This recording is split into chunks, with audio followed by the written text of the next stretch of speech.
Como ya hemos mencionado, los condrocitos son células especializadas formadoras de cartílago. Ahora, estos condrocitos tienen una apariencia que va a ser diferente de acuerdo al estado en el que se encuentren los condrocitos. ¿Cómo es esto? Primero que siempre van a estar organizados, en la mayor parte de los casos vamos a encontrarlos formando los grupos isógenos. ¿Qué es un grupo isógeno? Un grupo isógeno son dos o más células que están dentro de una misma laguna, ¿no? Esto lo mencionamos cuando hablábamos de la matriz de cartílago hialino. Sabemos que en la profundidad del cartílago van a estar organizadas en forma de lagunas y los condrocitos dentro de las lagunas. Todo se inicia con un condrocito que hace una mitosis. Y al momento que hace una mitosis, entonces tienes dos células como que se miraran entre ellas o en espejo, formando lo que se conoce como un grupo isógeno. Entonces tenemos que traducir inmediatamente cuando vemos un grupo isógeno, que es un condrocito que ha experimentado recientemente una mitosis. ¿Qué sucede ulteriormente?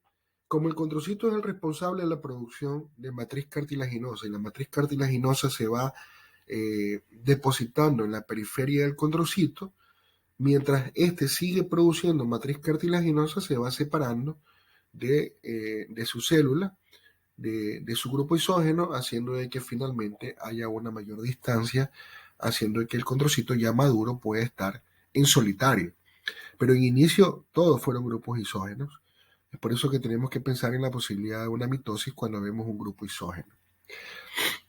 Ahora, dependiendo de la actividad del condrocito, nosotros vamos a encontrar algunas diferencias al microscopio. Porque como todos ya sabemos, ¿no?, la tinción que generalmente usamos en hematoxilina y eosina van a tener eosinofilias o basofilias dependiendo de la concentración de ciertas moléculas. Entonces, en inicio, el condrocito va a comenzar a sintetizar la matriz extracelular que está inmediatamente más cercana a su alrededor. Va a ser una matriz extracelular que va a ser muy rica en colágeno tipo 6. Recuerden que habíamos mencionado esto ya. Porque el colágeno tipo 6 le va a permitir al condrocito agarrarse, sostenerse o adherirse a la sustancia fundamental. Pero esta matriz extracelular más cercana al condrocito va a ser muy rica en proteoglucanos, pero son proteoglucanos sulfatados. Y el hecho de que sean proteoglucanos sulfatados le va a permitir que a la tinción de hematoxilina y eosina pueden reaccionar con una basofilia mucho mayor.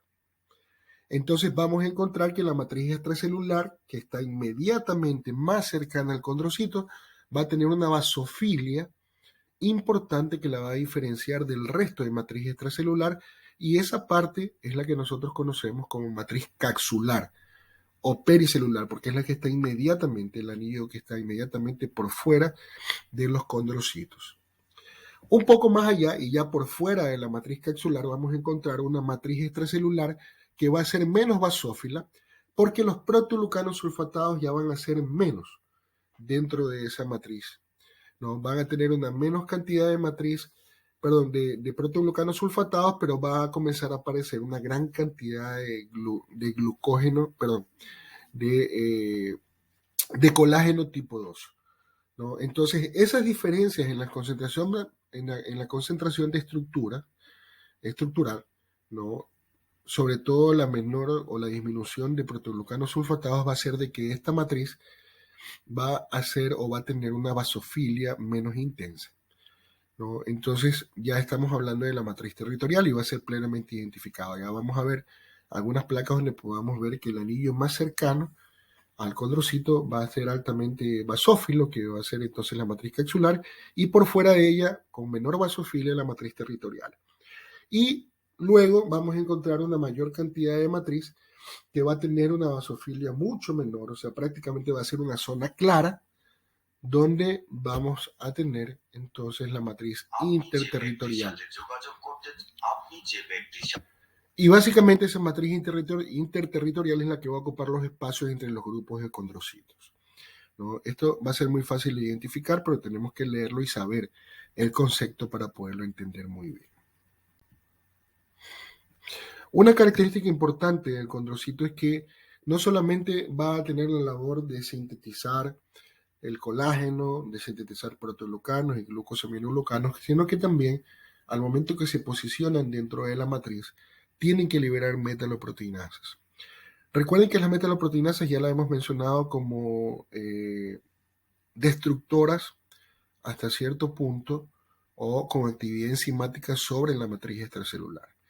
Entonces los condrocitos, ya una vez que están formando sus grupos isógenos, liberan una pequeña cantidad de metaloproteinasas con el ánimo de destruir una pequeña parte de la matriz extracelular para poder ellos ocupar ese espacio y poder anclarse después gracias a la síntesis del colágeno tipo 6.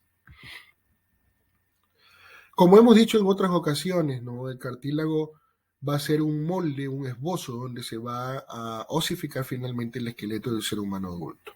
Cuando todos nosotros estábamos intraútero, todos nuestros huesos en inicio eran una porción de cartílago que se conocen embriológicamente como esbozos de extremidades, esbozos de huesos.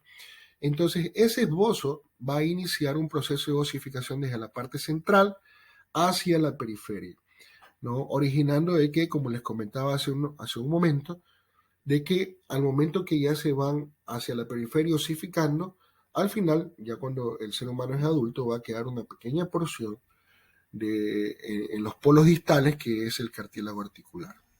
Entonces, precisamente ahora lo que tenemos que saber es cómo está organizado ese cartílago articular, y especialmente cuando tenemos un ser humano en crecimiento, ¿no? Porque esto se entiende que si tienes un ser humano en crecimiento, en esa parte va a haber una interfase en que el cartílago se convierte en hueso. Y allí vamos a encontrar algunas diferencias histológicas que es necesario que nosotros mencionemos y estudiemos. Diferencias histológicas en esas partes del cartílago, a pesar de que estás dentro de una misma estructura ósea, vamos a ver de que la zona cartilaginosa que va a estar muy cercano, más cercana a la superficie libre articular, a la superficie articular, va a ser una zona donde vamos a encontrar una zona de cartílago con condrocitos que van a ser generalmente alargados, un poquito fusiformes, con núcleos también alargados, y que van a tener gracias a esa distribución o esa forma que van a tener los condrocitos va a ser precisamente porque el cartílago más cercano a la superficie libre de la articulación es el que va a soportar una mayor compresión. Entonces vamos a tener condrocitos alargados con núcleos alargados que tienen una constante producción o secreción de sustancias, de moléculas productoras de cartílago. Esa zona se conoce como zona superficial o zona tangencial. Inmediatamente por debajo de la zona superficial, porque estamos acá en la zona libre, donde está ya prácticamente la articulación, por debajo de la zona superficial vamos a encontrar una zona que se conoce como zona intermedia o zona transicional.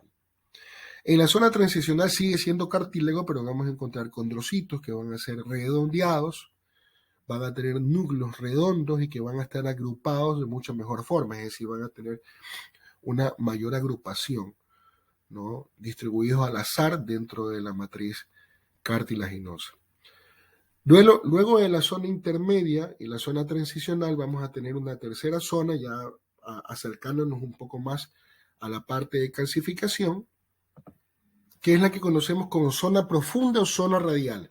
En esta zona profunda o zona radial vamos a tener características importantes como son condrocitos redondeados, pequeños, más pequeños que los condrocitos anteriores, que se van a disponer en pequeñas columnas o en columnas cortas que van a ser perpendiculares a la superficie libre del cartílago, ¿no? Y luego, ya inmediatamente por debajo, tenemos la zona de calcificación, que es prácticamente ya la zona que se convierte en hueso, pero antes de que se convierta en hueso, vamos a tener todavía cartílago que va a tener condrocitos que son mucho más pequeños, muy, muy pequeños, redondeados, comienzan a ser ya un poco más escasos estos condrocitos y vamos a encontrar ahí una marca de marea, que es precisamente ya el lugar justo en el límite entre la zona ya de calcificación ósea y la zona que todavía es cartílago, y en esa zona, en esa marca de marea, por encima de la marca de marea, es donde va a estar esta zona de calcificación, donde vamos a encontrar estos condrocitos que todavía tienen actividad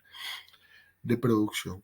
Entonces, miren ustedes que vamos a encontrar algunas diferencias en cuanto al estado de actividad del condrocito y eso va a marcar también una importancia desde el punto de vista histológico, porque al momento que nosotros analicemos el microscopio, y mucho más aún cuando tenemos imágenes de microscopios de alta resolución, no mucho más allá del microscopio óptico, vamos a ver que los condrocitos más jóvenes, que son condrocitos muy activos y con una gran actividad, sobre todo sintética, es decir, de producción de colágeno, de proteoglucanos, de glucosaminoglucanos, van a ser condrocitos que van a tener un citoplasma mucho más basófilo porque la presencia de ribosomas en actividad productora le va a dar una basofilia importante al citoplasma, pero también dentro de ese citoplasma vamos a encontrar zonas claras donde vamos a ver esas zonas claras van a pertenecer precisamente al aparato de Golgi que va a estar bien diferenciado.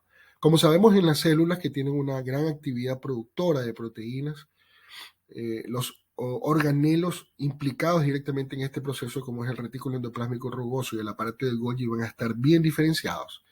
Entonces nosotros podemos observar eso en los condrocitos jóvenes, en condrocitos activos, que van a tener esas características, ¿no? Basofilia citoplasmática con una gran, con una bien diferenciado retículo endoplásmico rugoso y con un bien diferenciado aparato de Golgi. Los condrocitos, en cambio, que son un poco inactivos, van a ser condrocitos más pequeños que van a tener un retículo endoplásmico rugoso un poco más rudimentario, lo mismo con el aparato de Golgi. Entonces, esas diferencias son importantes para nosotros poder marcar el grado de actividad de un condrocito dentro del cartílago hialino. Bien, vamos a seguir entonces con el cartílago elástico. Ya hemos mencionado al inicio de la clase cuáles son las características estructurales. Vamos a tener acá fibras elásticas con su componente proteico principal, que es la elastina, que le va a dar una propiedad de tener una mayor distensibilidad, una mayor elasticidad, ¿no? Entonces, por eso se va a distinguir precisamente el cartílago elástico, ¿no? Por esas propiedades físicas que van a tener. Una característica importante en la forma como se organiza es que esas fibras elásticas van a estar formando una red muy densa de fibras elásticas ramificadas y que van a anastomosarse entre sí, es decir, van a unirse entre sí para formar láminas interconectadas de material elástico, ¿no? Es la forma como se va a estructurar, ¿no? Volvemos a repetir, una densa red de fibras elásticas que van a ser ramificadas y anastomosadas entre sí para dar una lámina interconectada de material elástico, ¿no? Entonces, el cartílago elástico se va a encontrar en el pabellón auricular, básicamente en las paredes del conducto auditivo externo, en la trompa de Eustaquio, que va a ser la comunicación entre la faringe y el conducto auditivo, la epiglotis en la laringe, los cartílagos de la tráquea, ¿no? Y a diferencia de lo que ocurre en la matriz del cartílago hialino, que se calcifica con la edad, acá en el cartílago elástico no vamos a tener un producto de calcificación posterior, ni siquiera con el proceso de envejecimiento. El cartílago fibroso, en cambio, va a ser un cartílago que no va a tener la misma flexibilidad, pero sin embargo va a ser mucho más resistente, va a ser mucho más duro, va a tener una mayor fortaleza y se da precisamente, como habíamos comentado, por la presencia del colágeno tipo 1. ¿No? Este cartílago fibroso o fibrocartílago va a tener una matriz extracelular que va a tener algunas características importantes que nosotros podemos observar al microscopio. Primero, que va a tener una matriz que va a ser mucho más densa por la presencia del colágeno tipo 1. El colágeno tipo 1 va a ser mucho más grueso, las fibras van a ser mucho más gruesas, y eso nosotros podemos observarlo en el microscopio cuando vemos un fibrocartílago. Cuando tengamos la oportunidad de la práctica, yo les voy a enseñar cómo poder diferenciar aquello. Pero aquí hay una característica adicional que ya nosotros debemos de pensar lógicamente en eso.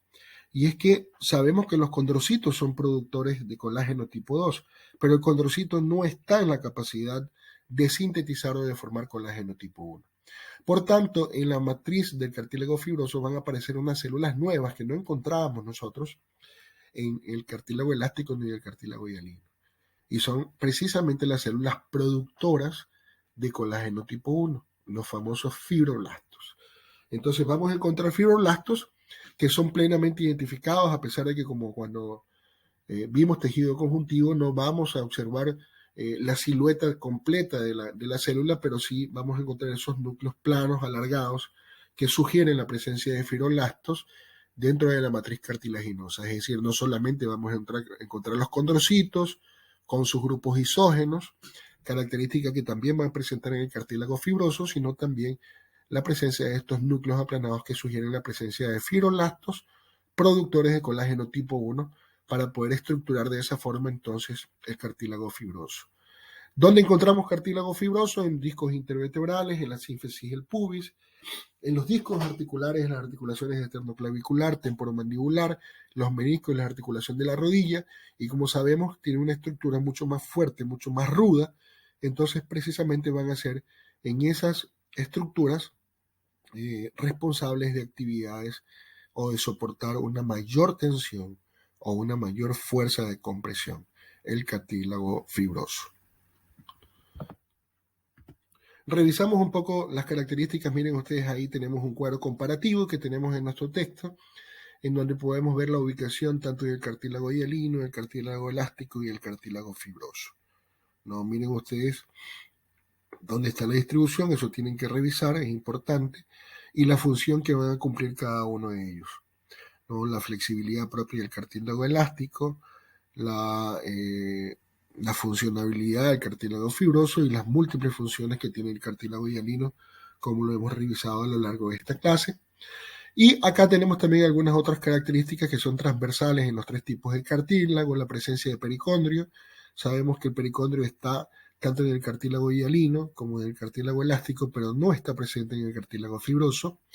La calcificación, en lo cual se exceptúa, por ejemplo, al cartílago elástico, que sabemos que no se calcifica ni siquiera con la edad, y las células que aparecen, ¿no? Miren que condroblastos y condrocitos son una constante dentro del cartílago hialino y elástico, más sin embargo, en el cartílago fibroso aparecen los fibroblastos, como lo mencionamos en su momento, ¿no? Y allí las características en cuanto al crecimiento y la reparación del cartílago. Esta etapa de condrogénesis es importante que nosotros mencionemos para entender cómo se da el proceso de aparición de las células, de los condrocitos, que son las células productoras de cartílago, ¿no? Cómo se da el proceso de condrogénesis y crecimiento del cartílago. Las células que originan a los condrocitos son las células mesenquimatosas, que ya nosotros hemos mencionado. Recuerden que la mayor parte de las células mesenquimatosas van a migrar a partir del mesodermo, pero hay una parte de ellas que son parte del lectomesénquima, que vienen precisamente de la cresta neural. Esas células mesenquimatosas son células pluripotenciales. Y las células mesenquimatosas las vamos a encontrar generalmente en la periferia, especialmente muy cercanas al pericondrio del cartílago. Por eso que tenemos que mencionar una de las características que presenta el pericondrio, no solamente su gran vascularización, sino también que se instituye, gracias a esa vascularización, en una potencial capa germinal de producción de nuevas células para mantener el cartílago vigente, para mantener viabilidad dentro del cartílago. Entonces, estas células mesenquimatosas van a ser células alargadas, con núcleos también alargados, y que tienen la capacidad o la potencialidad de convertirse en células productoras de cartílago. Acá hay un punto de inflexión en la aparición de estas células mesenquimatosas, y es que dentro de las células mesenquimatosas se expresa un factor de transcripción. Ese factor de transcripción es el SOX9, SOX9, que es un factor de transcripción nuclear. ¿Para qué sirven los factores de transcripción? Yo les he mencionado antes, en el momento que se activan a nivel citoplasmático, viajan hacia el núcleo y como que despiertan o activan el material genético que hasta ese momento no se expresaba. Como sabemos, todas nuestras células son pluripotenciales porque vienen de un origen común. En este caso tenemos un origen en las células mesenquimatosas que en el momento que expresan ese factor de transcripción van a activar, ¿no?, los genes necesarios en el núcleo para que esta célula comience la producción de colágeno tipo 2. Es decir, activan los genes para que los ribosomas puedan comenzar la labor de producción de colágeno tipo 2. Entonces, en ese momento ya no son más células mesenquimatosas, sino que se transforman ya en condroblastos productores de colágeno tipo 2 y productores de protoglucanos y glucosaminoglucanos propios de la matriz cartilaginosa. En ese momento el condroblasto comienza a sintetizar matriz de tal manera que se comienza a depositar en la periferia y llega un momento en que la matriz cartilaginosa rodea completamente el condroblasto. Cuando la matriz cartilaginosa rodea completamente el condroblasto, ya ese condroblasto dejó de ser condroblasto y ya se diferenció en un condrocito. ¿no? Básicamente la diferencia entre condroblasto y condrocito es que ya la matriz extracelular que estaba sintetizando el condroblasto, ¿no? La matriz cartilaginosa ya rodeó completamente en lo que ahora se conoce un condrocito. Entonces esa es la manera como van diferenciándose a partir de las células mesenquimatosas por la expresión del factor SOX, SOX9, como transcripción nuclear. Se desprende esto entonces de que el cartílago puede crecer por dos vías, un crecimiento por aposición, un crecimiento intersticial. ¿Dónde va a estar la diferencia? El crecimiento por aposición se da como si se formaran nuevas capas por encima de una capa preexistente y se va formando de esa manera una nueva capa de cartílago. El crecimiento por aposición va a ser una característica propia del cartílago que está sufriendo osificación endocontraria en los huesos largos. Porque para crecer a lo largo tiene que hacer una aposición de nuevas capas gracias a la producción entonces de los condrocitos y los condroblastos y los condrocitos de nueva matriz cartilaginosa.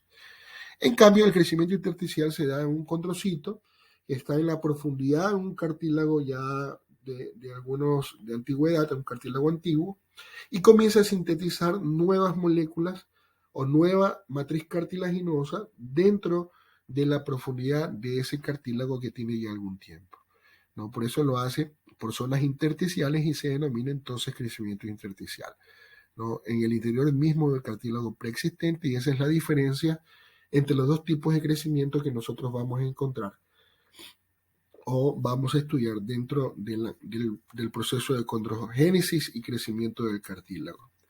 Una parte que tenemos que recordar es que en la etapa inicial, cuando se va a comenzar a formar el cartílago a partir de las células mesenquimatosas o las células del ectomesénquima, estas se van a formar en un núcleo condrogénico a partir del cual van a comenzar a expresarse entre ellas el factor de transcripción SOX9 y permitir de esa manera la diferenciación en condroblastos y posteriormente en condrocitos. La parte de reparación del cartílago hialino, como hemos mencionado antes, la reparación va a ser una reparación lenta, ¿no? Y en muchos casos es nula cuando la reparación proviene de lesiones internas del cartílago, productos de compresión, de la actividad de desgaste que puede tener el cartílago. Más sin embargo, no es nula y puede aparecer una actividad mucho mayor, mucho más intensa de reparación cuando la lesión del cartílago avanza o toma también entonces el pericondrio. Cuando toma el pericondrio, que es la interfase vascular, entonces allí van a comenzar a sintetizar nuevos factores de crecimiento que van a estimular a nuevas células mesenquimatosas para que comiencen a diferenciarse en condroblastos y luego en condrocitos, productores entonces una matriz cartilaginosa nueva para reparar de forma efectiva la lesión que se pudiera presentar.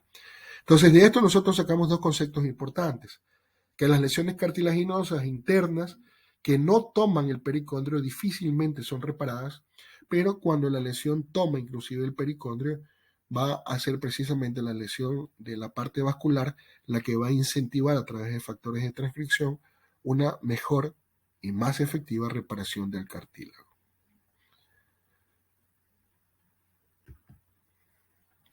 Finalmente vamos a observar algunas láminas del tejido cartilaginoso para poder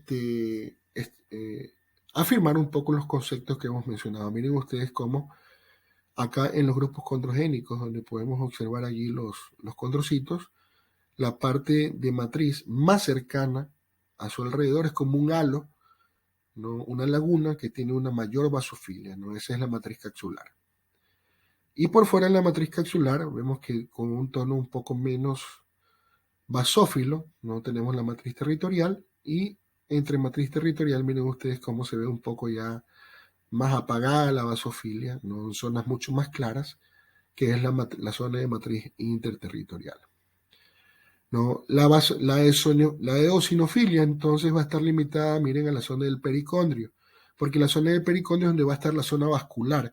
Entonces vamos a tener allí una zona que va a ser mucho más eosinofilia y donde van a aparecer las células mesenquimatosas productoras, que son células alargadas, alargadas y aplanadas. A partir de estas células mesenquimatosas se van a diferenciar posteriormente los condroblastos y condrocitos que por la producción del crecimiento intersticial van a ser entonces luego separadas en la periferia, profundizándose en el cartílago. Es mucho más clara en esta imagen. Acá en la parte superior izquierda vamos a tener una imagen del fibrocartílago. El fibrocartílago, miren cómo es importante identificar esa característica densa que van a distar mucho de la matriz extracelular del cartílago hialino, ¿no? Lo que tenemos acá en la derecha es cartílago hialino, por eso hablamos de que la matriz va a ser mucho más homogénea, a pesar de que tienen diferencias de tensión, pero es mucho más homogénea, y en cambio en el cartílago fibroso o fibrocartílago va a ser una matriz mucho más densa por la presencia de colágeno tipo 1, ¿no? Y allí aparecen también los fibroblastos, que van a ser esos núcleos planos, ahí se notan algunos aquí. No nos ayuda mucho la fotografía porque está muy pequeña, pero en algún momento vamos a observar las imágenes en nuestra práctica para poder comprenderlo de mejor forma. En el cartílago hialino vemos cómo están formados los grupos isógenos. Miren ustedes cómo son células que se miran como en espejo, y la parte más cercana, la matriz capsular, va a ser mucho más basófila. La matriz territorial no aún sigue con basofilia, pero mucho menos intensa, y la parte más clara que corresponde a la matriz interterritorial, ¿no? Recuerden que en el cartílago elástico, por la presencia de elastina, la tensión que tenemos que escoger siempre son tensiones diferentes. Especialmente lo que se usa es la tensión de orseína, que es la que nos permite observar las fibras elásticas y poder diferenciar muy bien la estructura del cartílago elástico. Bueno, chicos, eso ha sido todo. Espero que haya a través de esta presentación poder solventar las dudas que existen en torno al tema de cartílago, de tejido cartilaginoso, luego de la lectura comprensiva que ustedes han hecho en sus casas. Un saludo para todos.